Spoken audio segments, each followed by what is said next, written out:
internal line up the center back. That way I'll have something for the trace tool to select. Even though you can't see it when it's at the center back with symmetry, it is there. And then I'm going to put that piece down. Apply that fabric.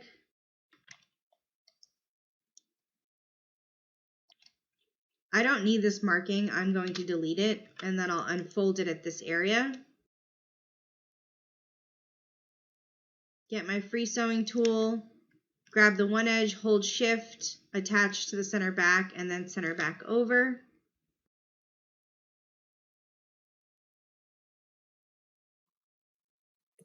And then I'll use Superimpose over to get this into place. Feel free to use these sections to extract out and practice just sewing on and superimposing over.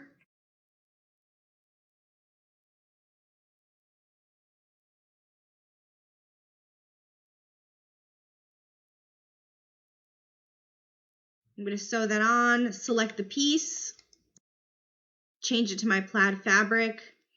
Before I even do the superimpose, I can right click and make a symmetrically linked copy. I can put this down after. These two pieces are just floating in space. Wherever they are is fine. I can just right click on them, choose superimpose over, and they will snap right there.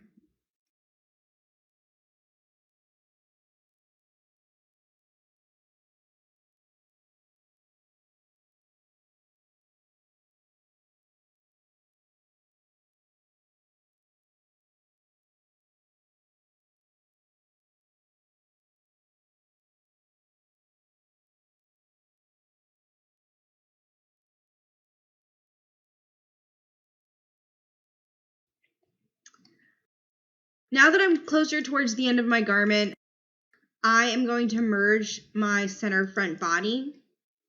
All the symmetry will stay.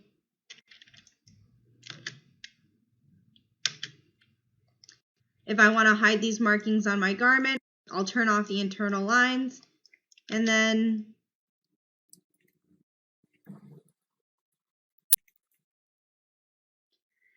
the last two things I'm going to go over is, one, a way that you can get ruffles into locations with the superimpose tool. So to demonstrate this, I'm going to get the rectangle tool, and I'm going to just draw a pretty wide ruffle. This is going to be applied to only one side of the garment, so the ruffle, when it's finished, will be double this size, completely around the hem. Now I'm going to grab the segment sewing tool. Here my notch is moving and sliding towards the center front, so I'm going to click once, hold shift, make sure here my notch is moving in the direction of the center front, then move over to the back, and again make sure the notch is moving towards the center front, not towards the center back. Left click to finish that sewing. It's okay if this looks like it's crossing over here. That is really just an illusion, because when you shift these around, because if I were to move this piece over here, so the side seams that sew together are near each other, this wouldn't look twisted, and it's not twisted in this window as well.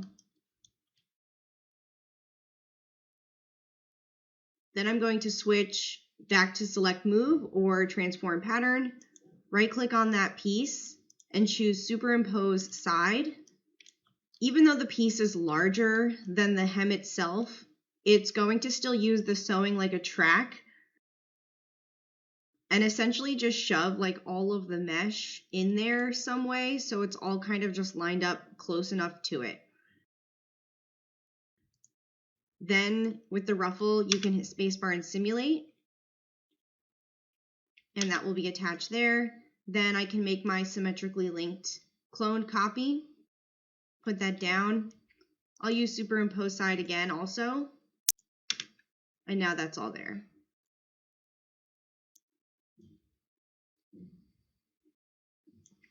Then I can close or merge my center front.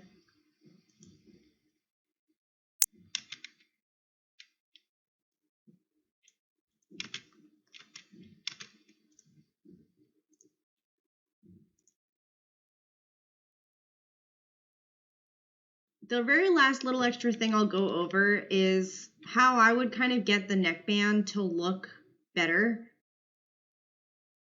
First, I'm going to just recheck that the length is okay. So I have 10 1/4 here, and if I select a front and back, I have 9.651. So at some point, somehow my band got a little bit larger. That's really easy to fix. So I'm going to go to the transform pattern tool, select this piece, and I really just want to squish it or shorten the width. I'm going to start moving, right click, and then I'm not going to use percentage. I'm going to use the finished width. So I know that the finished width of my neckline was 9.651 about. So for this, I'm going to do 9.2. I always make it a tiny bit shorter.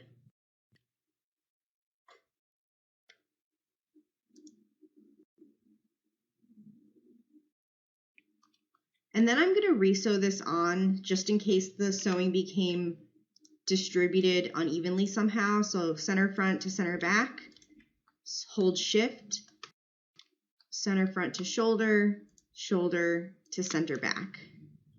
Can simulate. Okay, so that gets this a little bit better. And I have this set to a knit cotton jersey. So the fabric properties should actually be fine. So I'm going to select the very top edge and turn elastic on, but I'm going to make the ratio, I'm going to start very high at about 98 and simulate and see how much that fixes for me. I'll go down to 96.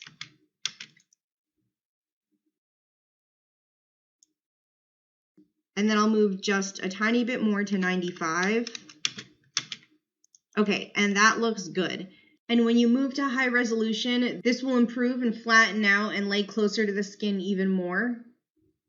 So this concludes this tutorial all about cloning, extracting, and superimposing. If you want to keep learning, please check out the following videos in the series, which are linked below.